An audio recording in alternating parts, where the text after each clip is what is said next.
Hi. ഒരു മനുഷ്യൻ്റെ ജീവിതത്തിൽ രണ്ട് കാര്യങ്ങളാണ് ഏറ്റവും ക്രൂഷ്യൽ സ്റ്റേജിൽ പോണത്. അതായത് ഒന്നാളുടെ കല്യാണം. കല്യാണം കഴിഞ്ഞ് നന്നാവാനും ഒരു യോഗം വേണം. അടുത്തത് നമ്മൾ സാധാരണയായിട്ട് പറയുക വീട്ടിൽ കിണർ കുഴിച്ച് വെള്ളം കാണാനും ഒരു യോഗം വേണമെന്ന് അറിയും. അങ്ങനെ കല്യാണം കഴിച്ചിട്ട് നന്നായ ഒരാളാണ് ഞാൻ. സാധാരണ ഒരുവിധം കല്യാണങ്ങളൊക്കെ ആൾക്കാർക്ക് വളരെയധികം ബുദ്ധിമുട്ടുകൾ സമ്മാനിക്കാറുണ്ട്. ഞാൻ അതിൽ ഭാഗ്യവാനാണ്. പിന്നെ ഇപ്പോൾ ഈ വീടിൻ്റെ ക്ലയൻറ്റ്, അതായത് ജോണി അവൻ്റെ ബ്രദേഴ്സും എല്ലാവരും സ്വന്തം വീട്ടിൽ കിണർ കുഴിച്ചിട്ട് വെള്ളം കണ്ടു. അപ്പോൾ സത്യം പറഞ്ഞാൽ അവനും ഭാഗ്യവാനാണ്. നല്ല അടിപൊളിയായിട്ട് ഈ വേനൽക്കാലത്ത് ഏകദേശം ഒരു 1.5 റിങ്ങോളം വെള്ളം ഇപ്പം ഉണ്ട്. ഇന്നലെ ക്ലീൻ ആക്കിയിട്ടതാണ്. കിണർ കുഴിച്ച് വെള്ളം കാണുക എന്ന് പറയുന്നത് ഒരു ഭാഗ്യമാണ്.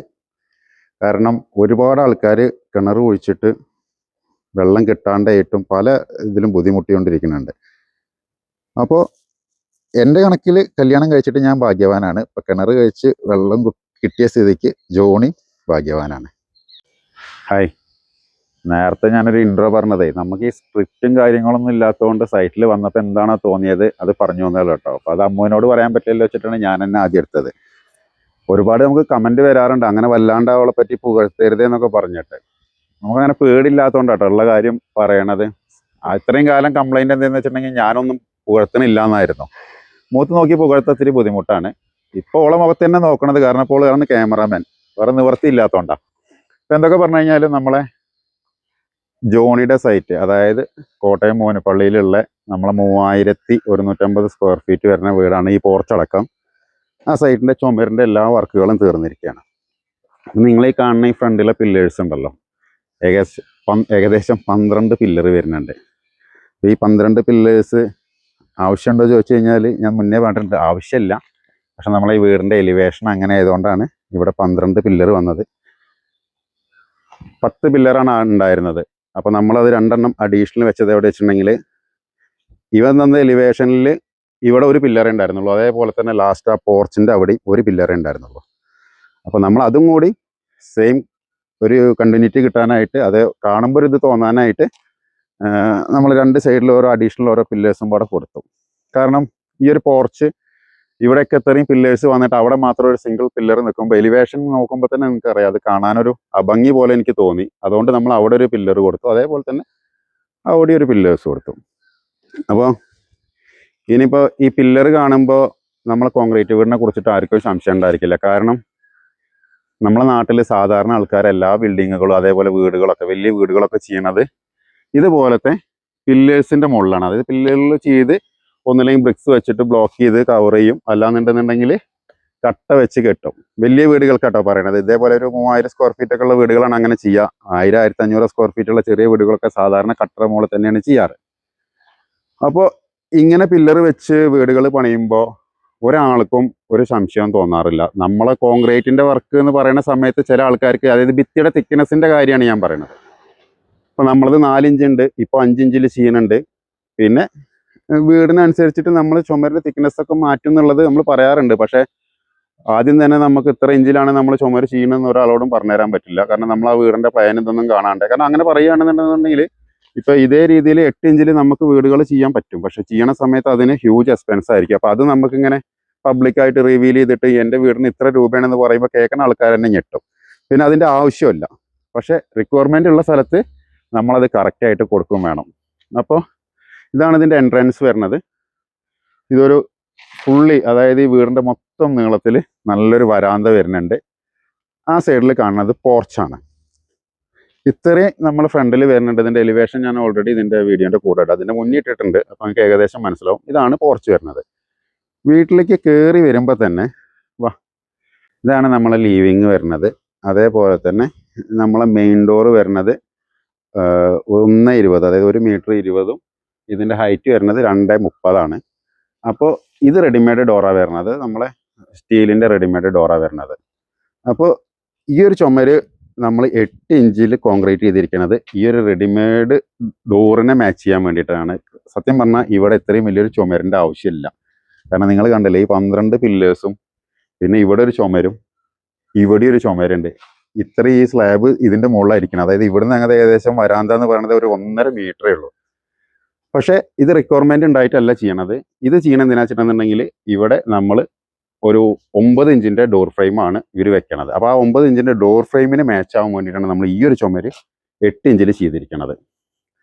ഇപ്പോൾ ഞാൻ നേരത്തെ പറഞ്ഞ പോലെ ലീവിങ്ങിൽ ഇപ്പോൾ 8 ഇഞ്ചിൽ ചെയ്യുമ്പോൾ ബാക്കിയുള്ളത് ഇപ്പോൾ നമുക്ക് ഇതിൻ്റെ ഫ്രെയിം ജനൽ ഫ്രെയിം 5 ഇഞ്ചാണ് വന്നിരിക്കുന്നത്. അപ്പോൾ ആ ഒരു 3 ഇഞ്ചിൻ്റെ തരിപ്പ് ഇവിടെ എല്ലായിടത്തും നിങ്ങൾക്ക് കാണാം. അപ്പോൾ സാധാരണ നമ്മളൊരു വീട് കല്ലിൽ ചെയ്യണ സമയത്ത് ഇങ്ങനെ ഉണ്ടായിരിക്കും.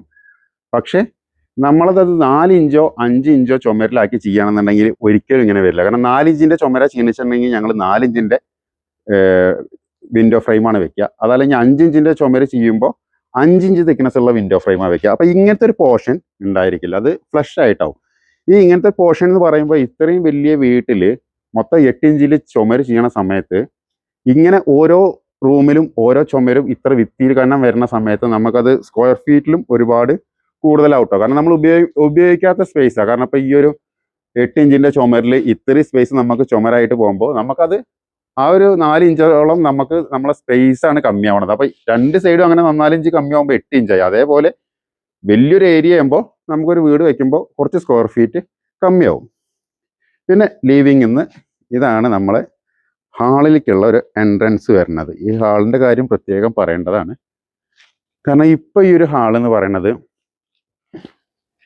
20 അടി വീതി ഉണ്ട്. ഇത് അതേപോലെ തന്നെ 47 അടിയോളം ലെങ്ത്ത് വരും. 47 അടിയോളം ലെങ്ത്ത് എന്ന് പറഞ്ഞാൽ 40 അടിയാണ് ഇപ്പോൾ ഇതുവരെ വരുന്നത് കേട്ടോ.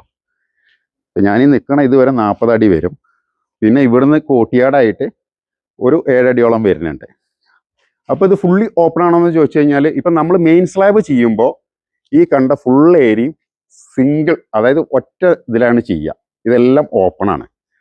പക്ഷേ ഇവിടെ നമുക്കൊരു ഇന്റീരിയൽ പാർട്ടീഷൻ വരും. ഇത് കണ്ടപ്പോൾ അപ്പോൾ നമുക്ക് ഇവിടെ ഈ കട്ടിങ് ഇട്ടിരിക്കുന്നില്ല, ഈ കട്ടിങ് ഇട്ടിരിക്കുന്ന സ്ഥലത്ത് നമുക്ക് ഒരു ഇന്റീരിയൽ പാർട്ടീഷൻ വരും. ഈ ഹാളും ഈ ഡൈനിങ് ഏരിയയും തമ്മിൽ സെപ്പറേഷൻ ചെയ്യുന്ന ഒരു പാർട്ടീഷൻ വാള് അതിൽ വരും. അപ്പോൾ ഈ ഒരു വീടിന് ഞാനിതേപോലെ നമ്മളെ പ്ലാൻ പ്രകാരം ക്ലയൻറ്റ് ആദ്യം പറഞ്ഞിരിക്കുന്നതും ഇത് ഒറ്റ പ്ലെയിൻ ആയിട്ട് ചെയ്യാനാണ്. കാരണം ഇത് ഒറ്റ നില വീടാണ്.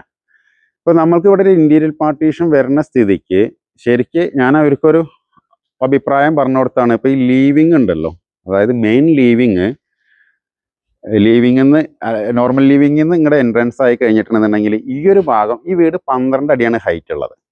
അപ്പോൾ ഒരു 3 അടിയും കൂടി ഇവിടെ ഹൈറ്റ് കൂട്ടുകയാണെന്നുണ്ടെന്നുണ്ടെങ്കിൽ ഈ കയറി വരുന്ന ഈ ഭാഗത്ത് ഒന്നും കൂടി നല്ലൊരു വോളിയം പോലെ, അതായത് ഭയങ്കര ഒരു ഫീലായിരിക്കും അത്. കാരണം നമ്മൾ ഇതിൻ്റെ മുന്നേ ഒരു 15 അടി ഹൈറ്റിൽ അങ്ങനെ ഒരു വീട് ചെയ്തപ്പോൾ നല്ല രസമുണ്ടായിരുന്നു. പിന്നെ ഇത് ഇത്രയും വലിയ ഹാളാണെന്ന് ഞാൻ പറഞ്ഞു. അപ്പോൾ ഇവിടെ ഇടയിലൊന്നും പാർട്ടീഷൻസ് വരുന്നില്ല. ഇങ്ങനെ വരുന്ന സമയത്താണ് നമ്മൾ ചുമരിൻ്റെ തിക്നെസ് കൂട്ടാറ്. കാരണം ഇപ്പം നിങ്ങൾ കണ്ടില്ലേ, ഈ ഒരു സൈഡ് മൊത്തം നമുക്ക് ഭിത്തിയുണ്ട്. അതായത് 3 റൂമിലേക്കുള്ള എൻട്രൻസ് മാത്രമേ ഉള്ളൂ ഒഴിവ്, ബാക്കിയെല്ലാം ഭിത്തിയായിട്ടാണ് വരുന്നത്. അപ്പോൾ നമ്മൾ ഈ സൈഡിലത്തെ ഭിത്തി, എല്ലാ ഭിത്തിയും 5 ഇഞ്ച് തിക്നെസ്സിലാണ് ചെയ്തിരിക്കുന്നത്. അതായത് ഈ ഒരു കാണുന്ന ടോട്ടൽ ഭിത്തി 5 ഇഞ്ച് തിക്നെസ്സിലാണ് ചെയ്തത്. പക്ഷെ നേരെ മറിച്ചിട്ട് ഈ സൈഡിലേക്ക് വരുന്ന സമയത്ത് നമുക്ക് ഭിത്തികളില്ല. കുറച്ച് അവിടെ പോയി നിന്നാലേ ഉള്ളത് ഇതിൻ്റെ ഇത് കാണാൻ പറ്റുക. ഭിത്തികളില്ല എന്ന് ഞാൻ പറയാൻ കാരണം എന്താ വെച്ചിട്ടുണ്ടെന്നുണ്ടെങ്കിൽ ഇത് ഫസ്റ്റ് ലിവിംഗിൽ നിന്ന് നമുക്ക് ഉള്ളിലത്തെ ലിവിംഗിലേക്ക് വരുന്ന എൻട്രൻസ് ആണ്. ഇത് ഏകദേശം 2 മീറ്ററാണ് ഇവിടെ ഗ്യാപ്പ് വരുന്നത്. അതേപോലെ തന്നെ ഇതാണ് ഇതിൻ്റെ കിച്ചൺ വരുന്നത്. കിച്ചൺ വരുമ്പോൾ ഇത് ഒരു കൗണ്ടർ ടോപ്പ് മാത്രമേ വരുന്നുള്ളൂ. ഈ കാണുന്ന ഏരിയ മൊത്തം ഓപ്പൺ ആണ്. അത് കഴിഞ്ഞിട്ട് പിന്നെ നമുക്കിവിടെ ഒരു ടോയ്ലറ്റ് വരുന്നുണ്ട്. അപ്പോൾ ആ ടോയ്ലറ്റിൻ്റെ അവിടെ ഒരു ഡോർ ഫ്രെയിം, അതായത് വിത്തൗട്ട് ഇതാണ് വരുന്നത്. അപ്പോൾ ഇത്രയും ഏരിയ ഞാൻ പറഞ്ഞ പോലെ 40 അടീൻ്റെ ലോഡ് താങ്ങി നിർത്തണമെന്നുണ്ടെന്നുണ്ടെങ്കിൽ നമുക്ക് 4 ഇഞ്ചിലോ ചിലപ്പോൾ 5 ഇഞ്ചിൽ ചെയ്താലും കൂടി കിട്ടില്ല. അത് കാരണം കൊണ്ട് ഈ ഒരു കാണുന്ന എല്ലാ ഭിത്തിയും നമ്മൾ ചെയ്തിരിക്കുന്നത് 8 ഇഞ്ചിലാണ്. ഇപ്പം നേരത്തെ പറഞ്ഞില്ലേ, ഫ്രണ്ടിൽ പില്ലറിൽ ചെയ്യുമ്പോൾ ആർക്കും സംശയമില്ലാന്ന്. പില്ലർ എന്ന് പറയുമ്പോൾ അകത്ര പോകുന്നതാട്ടോ വരിക. അത് കഴിഞ്ഞിട്ട് ഞാൻ പറഞ്ഞ പോലെ ബാക്കി കല്ലിലാണ് ചെയ്യുക. അപ്പോൾ ഈ ഒരു ഏരിയ മൊത്തം 8 ഇഞ്ചിൽ ചുമര് ചെയ്ത് അതിൻ്റെ മുകളിൽ ഇത് ലിൻഡൽ കൊടുത്തിട്ട്, അതായത് നോർമൽ നമ്മൾ എങ്ങനെയാണ് ഒരു വീടിന് ലിൻഡൽ കൊടുക്കുക, ആ ലിൻഡൽ പറഞ്ഞാൽ നോർമൽ ലിൻഡലിനേക്കാളും കൂടുതൽ, കാരണം 20 mm കമ്പിയാണ് ഞാൻ ഇതിൻ്റെ ഈ ഒരു ലിൻഡലിനായിട്ട് ഉപയോഗിച്ചിരിക്കുന്നത്. കാരണം അത്രയും ലോഡ് കോൺക്രീറ്റ് ആണ്. ഇപ്പോൾ കല്ലിൽ കെട്ടണേക്കാളും വെയിറ്റ് വരും. ഒരുവിധ ആൾക്കാർക്കൊക്കെ വിചാരമുണ്ട് കല്ലിൽ കെട്ടണ ഇത് തിക്നെസ് കമ്മിയാക്കുമ്പോൾ വെയിറ്റ് കമ്മിയാവുന്നു. ഒരിക്കലും ഇല്ല. ഇപ്പോൾ 8 ഇഞ്ചിൽ കല്ലിൽ കെട്ടണേക്കാളും വെയിറ്റ് കൂടും 8 ഇഞ്ചിൻ്റെ കോൺക്രീറ്റ് സ്ലാബിന്. അതായത് ഒരു ബ്രിക്സിൻ്റെ വെയിറ്റും ആ ബ്രിക്സിൻ്റെ കറക്റ്റ് സൈസിൽ ഇതുമ്പോൾ ഒരു കോൺക്രീറ്റിൻ്റെ പീസും കട്ട് ചെയ്തെടുത്ത് കഴിഞ്ഞിട്ടുണ്ടെന്നുണ്ടെങ്കിൽ കോൺക്രീറ്റിനായിരിക്കും വെയിറ്റ് കൂടുക. അപ്പോൾ ആ ഒരു കാരണം കൊണ്ടാണ് നമ്മൾ ഈ ഒരു ചുമര് മൊത്തം നമ്മൾ 8 ഇഞ്ചിൽ ചെയ്തത്. ആ 8 ഇഞ്ച് ഇപ്പോൾ നിങ്ങൾക്ക് ഇവിടെയൊക്കെ നോക്കിയാൽ കാണാം. അത് ഇവിടെ നോക്കുമ്പോൾ ഈ ഒരു ചുമര്, അതായത് ഇത് ഈ ഒരു കോർണർ എന്നൊക്കെ പറഞ്ഞു കഴിഞ്ഞാൽ ഈ വീടിൻ്റെ ഏറ്റവും കൂടുതൽ ഈ ലോങ്ങിൽ വരുമ്പോൾ ലോഡ് താങ്ങി നിൽക്കുന്ന സ്ഥലമാണ്. ഇതൊക്കെ 8 ഇഞ്ച്, ഇത് 8 ഇഞ്ചാണ്. അതേപോലെ ഈ ചുമര് 8 ഇഞ്ചാണ്. ഞാൻ പറഞ്ഞില്ല, ഈ ഒരു ഫുള്ള് ഭിത്തിയും വരുന്നത് 8 ഇഞ്ചിലാണ് വരുന്നത്. ഈ ഒരു ചുമര് പോലെ തന്നെ ഈ ഒരു ചുമര് നമ്മൾ 5 ഇഞ്ചിൽ ചെയ്തു. അപ്പോൾ ഇങ്ങനെ ആണ് നമ്മൾ റൂമിൻ്റെ കോൺക്രീറ്റിൻ്റെ തിക്നെസ്സുകളിൽ മാറ്റം വരുത്തണം. അത് നമുക്ക് വീടിന് റിക്വയർമെൻറ്റ് ഉണ്ടെന്നുണ്ടെങ്കിൽ മാത്രമാണ് നമ്മൾ ചെയ്യാറ്. ഇപ്പം ഇങ്ങനെ കാണിക്കുമ്പോൾ നിങ്ങൾക്ക് ഏകദേശം ഒരു ഐഡിയ കിട്ടുന്നുണ്ടാവും. ഇത്രയും ലോങ് വരുന്നുണ്ട്. അതേപോലെ തന്നെ ഇപ്പം ലാസ്റ്റിൽ നമ്മൾക്ക് അവിടെ ഭിത്തികളില്ലാത്തതിൻ്റെ കാരണം എന്താ വെച്ചിട്ടുണ്ടെങ്കിൽ നമുക്ക് ഇതിൻ്റെ അപ്സ്റ്റെയർക്ക് പോകാനുള്ള സ്റ്റെയർ ഈ ഒരു സൈഡിലാണ് വരുന്നത്. നമ്മളെ ഇപ്പോൾ ഈ വെന്റിലേഷൻ ഇരിക്കുന്നതിൻ്റെ അവിടുന്ന് സ്റ്റെയർ സ്റ്റാർട്ട് ചെയ്യും. എന്നിട്ട് ഇപ്പം നിങ്ങൾ ഈ കാണുന്ന സ്ഥലത്ത് നമുക്കൊരു ഫുൾ ലാൻഡിങ് ആയിട്ടാണ് വരിക. അതായത് ഈ 20 അടി ലെങ്ത്തിലും ഒരു ലാൻഡിങ് ആയിട്ടാണ് വരിക. അപ്പോൾ ഇപ്പോൾ 12 അടി ആയ സ്ഥിതിക്ക് 6 അടി ഹൈറ്റ് കറക്റ്റ് മിഡിലാണ് നമ്മൾ ലാൻഡിങ് കൊടുക്കുന്നത്. പക്ഷേ നമുക്ക് ഈ കോർട്ട്യാർഡിൽ നിൽക്കുകയാണെങ്കിൽ കൂടി നമുക്ക് ആ ഒരു 6 അടി ഹൈറ്റാണ് ചുമരുള്ള വെച്ചാലും നമുക്കത് ഫീൽ ചെയ്യില്ല. കാരണം നമ്മൾ കോർട്ട്യാർഡ് ഏകദേശം ഒരു ഒരടിയോളം ഡെപ്ത് താത്തിയിട്ടുണ്ട്. അപ്പോൾ നമ്മൾ തല തടയുക അങ്ങനത്തെ പ്രശ്നങ്ങളൊന്നും ആ ഒരു ഏരിയയിൽ വരുന്നില്ല. പിന്നെ ഈ കോർട്ട്യാർഡിൻ്റെ അവിടെ നമ്മൾ ഇത് ഫുള്ള് കോർട്ട്യാർഡ് ആക്കാണ്ട് ഈ ഒരു കാണുന്ന പോർഷനാണ് നമ്മളിവിടെ വാഷിംഗ് ഏരിയ ആയിട്ട്, വാഷ് ബേസിനുള്ളൊരു ഏരിയ ആയിട്ട് നമ്മൾ ചെയ്യാൻ ഉദ്ദേശിച്ചിരിക്കുന്നത്. ആദ്യം ഇതിൻ്റെ വാഷ് ബേസിൻ ഏരിയ ഇവിടെ വേറൊരു ഭാഗത്തായിരുന്നു. അപ്പോൾ ഇങ്ങനെ ഓരോ മാറ്റങ്ങൾ, ഓരോ ഐഡിയാസ് നമ്മൾ പറയുന്ന സമയത്ത് അവനൊക്കെ പറയുകൊണ്ട് അപ്പോൾ എനിക്ക് തോന്നിയൊരു ഏകദേശം അതിനേക്കാൾ ഒന്നും കൂടി നന്നാവുക ഈ ഒരു ഏരിയ, ഈ ഒരു ചുമര് മൊത്തം വാഷ് ബേസും കൊടുക്കുകയാണെന്നുണ്ടെങ്കിൽ ഒന്നും കൂടി കാണാൻ നന്നായിരിക്കും തോന്നി. അതുകൊണ്ടാണ് നമ്മൾ കോർട്ട്യാർഡ് കുറച്ച് കട്ട് ചെയ്തിട്ട് അവിടെ കൂടി ആ ഒരു പാസേജ് പോലെ ആക്കിയെടുത്തത്. അപ്പോൾ ഇത്രയും വലിപ്പമുള്ളൊരു ഹാള് നമ്മൾ ചെയ്യണ സമയത്ത് പ്ലാന് കിട്ടിക്കഴിഞ്ഞാൽ മാത്രമേ ഉള്ളൂ നമുക്ക് അതിൻ്റെ ചുമരുടെ തിക്നെസ് മാറ്റണോ വേണ്ടതെന്നൊക്കെ പറഞ്ഞു തരാൻ പറ്റുക. അല്ലാണ്ട് നോർമലായിട്ട് നമ്മൾ ചെയ്യുകയാണെന്നുണ്ടെങ്കിൽ ഇപ്പോൾ 4 ഇഞ്ച് അല്ലാന്നുണ്ടെങ്കിൽ 5 ഇഞ്ചിൽ ഇപ്പം നമ്മൾ ചെയ്യുന്നുണ്ട്. പിന്നെ ഇങ്ങനത്തെ വലിയ വീടുകൾ കിട്ടുന്ന സമയത്ത് നമ്മൾ അതിൻ്റെ പ്ലാനും കാര്യങ്ങളൊക്കെ നോക്കിയിട്ട് നമ്മൾ അതിൻ്റെ തിക്നെസ്സിൽ മാറ്റങ്ങൾ വരുത്തും. 4 ബെഡ്റൂമാണ് ഈ വീട്ടിൽ വരുന്നത്. ഇത് ഫസ്റ്റ് ബെഡ്റൂമായിട്ട് വരും. അപ്പോൾ 4 ബെഡ്റൂമും ഡിസൈനും കാര്യങ്ങളൊക്കെ ഈ 2 തലക്കിലെ ബെഡ്റൂമിൽ മാത്രം നമ്മൾ ഇതേപോലെ ഒരു ബേ വിൻഡോ കൊടുത്തിട്ടുണ്ട്. ബാക്കിയെല്ലാം നോർമൽ ഉള്ളിൽ ഇതൊരു ഡ്രസ്സിങ് റൂം അതേപോലെ ബാത്റൂം ഇതേ സെയിം സിസ്റ്റത്തിൽ തന്നെയാണ് ഈ 4 ബെഡ്റൂമും വരുന്നത് കേട്ടോ.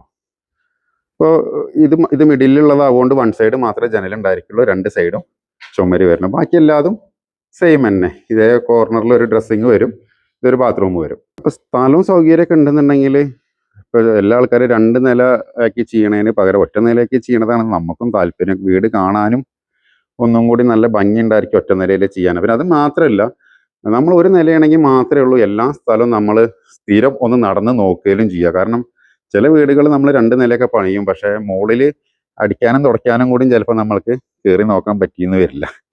അപ്പോൾ ഈ ഒരു സ്ഥലവും ഇതിപ്പോൾ നമ്മളെ പോർച്ചിൻ്റെ തൊട്ടടുത്തുള്ള റൂമാണ്. അപ്പോൾ നമ്മൾ ഇപ്പോൾ അവിടെ കോട്ട് വരുന്നതിനനുസരിച്ചിട്ട് നമ്മൾ അവിടുത്തെ വെന്റിലേഷൻ കുറച്ച് ഹൈറ്റിൽ വെച്ചിട്ടുണ്ട്. പിന്നെ ഇപ്പോൾ നിങ്ങൾ ഈ കട്ട് ചെയ്തിട്ടിരിക്കുന്ന കാണുന്നത് അത് നമ്മൾക്ക് പോർച്ചിൻ്റെ ബീം അതിൽ വന്നിട്ട് കയറാനുള്ളതാണ്. കാരണം അതിൻ്റെ മുകളിലേക്ക് വന്നിട്ട് ആ ബീം കണക്റ്റ് ആവാൻ വേണ്ടിയിട്ടാണ് അവിടെ നമ്മളത് അങ്ങനെ ഒരു കട്ടിങ് ഇട്ട് കൊടുത്തിരിക്കുന്നത്. പിന്നെ ഇതിൻ്റെ മുകളിൽ ഇപ്പോൾ നമ്മൾ ചാക്കുകൾ ഇട്ടേണ്ടത് എന്തിനാ വെച്ചിട്ടുണ്ടെങ്കിൽ ഇപ്പോൾ നല്ല വെയിലുള്ള സമയമായതുകൊണ്ട് ക്യൂറിങ്, അതായത് ഇപ്പോൾ വെള്ളം ഒഴിച്ചു കഴിഞ്ഞാൽ അപ്പം തന്നെ വറ്റിപ്പോവും. അപ്പോൾ ചാക്കൊന്ന് നനഞ്ഞ് കിടക്കുകയാണെന്നുണ്ടെങ്കിൽ ആ ഒരു തണുപ്പ് കുറച്ച് നേരം കൂടി കിട്ടുമല്ലോ എന്ന് വിചാരിച്ചിട്ടാണ് നമ്മൾ അവിടെ ചാക്ക് ഇട്ട് കൊടുത്തിരിക്കുന്നത്. അപ്പോൾ ഈ ഒരു സൈഡൊക്കെ ഓൾറെഡി ക്യൂറിങ് എല്ലാം കഴിഞ്ഞതാണ്. ഈ ഒരു ചുമര് മാത്രമേ ഉള്ളൂ ഇപ്പോൾ ഒരു 1 വീക്ക് ആയത്. അപ്പോൾ അതിന് കുറച്ച് ദിവസം കൂടി നമ്മളിപ്പോഴും ക്യൂറിങ് ചെയ്തുകൊണ്ടിരിക്കുന്നുണ്ട്. പിന്നെ ഇതാണ് ഇതിൻ്റെ കിച്ചൺ വരുന്നത്. ഞാൻ നേരത്തെ പറഞ്ഞു കിച്ചൺ ഇതാണ് കിച്ചണായിട്ട് വരിക. അത് കഴിഞ്ഞാൽ ഒരു വർക്ക് ഏരിയ. ഇത്രയും സ്പേസാണ് നമുക്ക് ഈ വീട്ടിലുള്ളത്. ഇത് വർക്ക് ഏരിയ, ഇത് വർക്ക് ഏരിയയിൽ നിന്ന് പുറത്തേക്ക് ഇറങ്ങാനുള്ള ഒരു ഡോറും. അപ്പോൾ ഈ വർക്ക് ഏരിയേൻ്റെ ഉള്ളിലായിട്ടാണ് ഹാളിലേക്ക് വരുന്ന ഒരു കോമൺ ടോയ്ലറ്റ് വരുന്നത്. പക്ഷേ ഇത് വർക്ക് ഏരിയ ആയ കാരണം കൊണ്ട് തന്നെ ഇപ്പോൾ ഇവിടെ അത്യാവശ്യം നല്ല സ്പേസ് ഉണ്ട്. ഈ ഒരു സ്പേസും നമുക്ക് യൂട്ടിലൈസ് ചെയ്യാം. അപ്പോൾ കിച്ചണിലാണെന്നുണ്ടെങ്കിൽ നമുക്ക് ഈ ഫുള്ളി സ്പേസും യൂസ് ചെയ്യാനും പറ്റും. അപ്പോൾ അതിൻ്റെ ഫസ്റ്റത്തെ പ്ലാൻ ഞാൻ ചെറിയ ചേഞ്ചസ് വരുത്തി എന്ന് പറഞ്ഞാൽ എന്താ വെച്ചിട്ടുണ്ടെന്നുണ്ടെങ്കിൽ, ഇതിൻ്റെ പ്ലാൻ പ്രകാരം ഈ ബാത്റൂമും ആ ബാത്റൂമിൻ്റെ അതേ ഇപ്പോൾ ഈ ബാത്റൂം നിൽക്കുന്ന സ്ഥലത്താണ് ഇതിൻ്റെ വാഷിംഗ് ഏരിയ ഉണ്ടായിരുന്നത്. പിന്നെ അതിൻ്റെ തൊട്ടിപ്പുറത്താണ് ബാത്റൂം ഉണ്ടായിരുന്നത്. അപ്പോൾ ഞാൻ ഈ വാഷിംഗ് അങ്ങോട്ട് മാറ്റിയ സമയത്ത് നമുക്കിവിടെ കിച്ചൺ മാത്രമായപ്പോൾ നമുക്ക് ആ വർക്ക് ഏരിയയിൽ ഒന്നും കൂടി ആ സ്പേസ് കിട്ടി. ഇപ്പോൾ ഇത് ഫുള്ളായിട്ട് കോട്ടിയാട് ഇട്ട് കൊടുക്കുകയാണെങ്കിൽ ഒരു കാര്യമില്ല. കാരണം എപ്പോഴും കോട്ടിയാടിലല്ല നമ്മൾ ആൾക്കാരുണ്ടായിരിക്കുക. ഏറ്റവും കൂടുതൽ ഒരു വീട്ടിൽ ആൾക്കാർ യൂസ് ചെയ്യണ സ്ഥലം എന്ന് പറഞ്ഞാൽ വർക്ക് ഏരിയയാണ്, കിച്ചൺ. കാരണം ഇവിടെയാണല്ലോ എല്ലാ വീട്ടിലെ ആൾക്കാരും ഏറ്റവും കൂടുതൽ സമയം സ്പെൻഡ് ചെയ്യണത്. അപ്പോൾ അവർക്ക് വർക്ക് ഏരിയയിലാണ് അത്യാവശ്യം നല്ലൊരു സ്പേസ് വേണ്ടത്. അത് കാരണം കൊണ്ടാണ് ഞാനത് അങ്ങോട്ട് മാറ്റി ഇങ്ങനെ ചെറിയൊരു ചേഞ്ചസ് വരുത്തിയത്. അതേപോലെ തന്നെ ഇതിൻ്റെ സ്റ്റെയറിലും കാര്യങ്ങളിലൊക്കെ കുറച്ചും കൂടി ചേഞ്ചസുകളൊക്കെ വന്നിട്ടുണ്ട്. അതിപ്പോൾ നമ്മൾ മെയിൻ സ്ലാബ് ചെയ്യുന്ന സമയത്ത് ഇതിൻ്റെ സ്റ്റെയറും കാര്യങ്ങളൊക്കെ അടിക്കുള്ളൂ. അപ്പോൾ ഇപ്പോൾ ഇത്രയാണ് നമ്മൾ ഈ ഒരു വീടിൻ്റെ വിശേഷം. ഇനി ബാക്കി മെയിൻ സ്ലാബ് എല്ലാം കഴിഞ്ഞ് നിങ്ങൾ എലിവേഷനിൽ കാണുന്ന പോലെ ഇതിൻ്റെ മെറ്റൽ റൂഫിങ്ങും കാര്യങ്ങളൊക്കെ ഉണ്ട്. അപ്പോൾ അതിൻ്റെ ഓരോ അപ്ഡേഷനായിട്ട് പിന്നെ വീണ്ടും വരാം. അതുപോലെ തന്നെ നമ്മൾ ഫ്രണ്ടിലെ വെന്റിലേഷനൊക്കെ വലിയ ജനലുകളായിട്ടാണ് കൊടുത്തിരിക്കുന്നത്. 240 ഹൈറ്റ് വിടുത്ത് വരുന്നത്. അപ്പോൾ ഇതിൻ്റെ ഒരു ബാക്കിയുള്ള വീഡിയോസ് നമ്മളിതിൻ്റെ മെയിൻ സ്ലാബോ അല്ലെങ്കിൽ ബാക്കി ഇതൊക്കെ കഴിയുന്ന സമയത്ത് നമ്മൾ വീണ്ടും വരാം. ഓക്കെ.